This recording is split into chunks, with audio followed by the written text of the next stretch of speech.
ज्याच्याशी हा प्रश्न सोडवणे हे महाराष्ट्रासाठी अत्यंत महत्त्वाचं आहे, कारण यामुळे महाराष्ट्रामधली सामाजिक वीण तुम्हारे साथ है तलवारीची धार रंगे पाटील तलवारीची धार रंगे पाटील तलवारीची धार रंगे पाटील आलं किती आलं गेलं किती आलं किती आलं गेलं किती आलं किती आलं गेलं किती आलं गेलं किती शंभर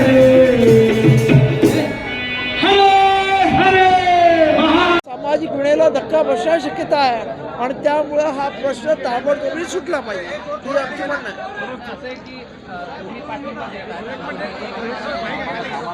कोण तुम्ही पाठिंबा देतात मात्र एकनाथून आणि मी इथे मुद्दामून सांगायला आलेलो आहे की डॉक्टर बाबासाहेब आंबेडकरांनी सुद्धा संविधान लिहिताना मराठा समाजाला आरक्षण द्या हे तिथे सांगितलं होतं.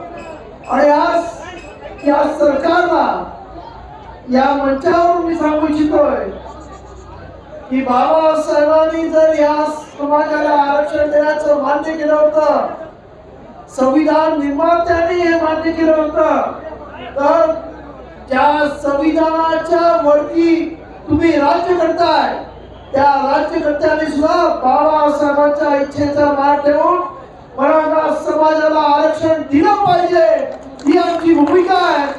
आणि त्यासाठी आज मनोज जाधवला भेटण्यासाठी मी इथे आलोय आणि आंबेडकरी समाज आपल्या खांद्याला खांदा लावून आपल्याला आरक्षण मिळालं पाहिजे यासाठी आपल्याबरोबर लढायला तयार आहे एवढं मी इथे जाहीर करतो.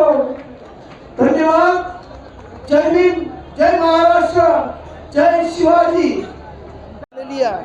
त्यामुळे ते बोलू शकत नाहीत, त्यांना जास्त बोलायचे नाही, त्यांना जे बोलायचं असेल. आज मनोज दादांची तब्येत त्यांनी ज्या पद्धतीने आपलं आयुष्य या आरक्षणासाठी लावलेलं आहे, आज त्यांना बोलायला सुद्धा जमत नाही परिस्थिती आहे. पूर्णपणे त्याच्यामध्ये त्यांचं बॉडी टेम्परेचर वाढलेलं आहे. एकंदरीत त्यांची जी परिस्थिती आहे ही पाहता सरकारने ताबडतोब या आरक्षणाच्या विषयावरती निर्णय घ्यावा ही या महाराष्ट्रातल्या समस्त जनतेची मागणी आहे. आणि हेच या इथून मी आपल्याला सांगायला आलेलो आहे. आणि मला आशा आहे की सरकार लवकरात लवकर निर्णय घेईल.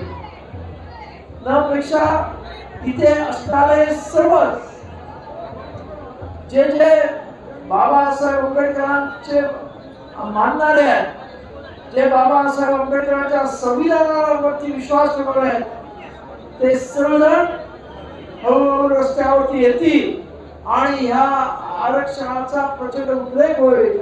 त्यामुळे सरकारने ताबडतोबीने या बाबतीत निर्णय घ्यावा ही आमची भूमिका. तुमचा एकनाथ शिंदेशी चांगला सुसंवाद आहे, तुम्ही त्यांच्याशी काही संवाद साधणार आहात?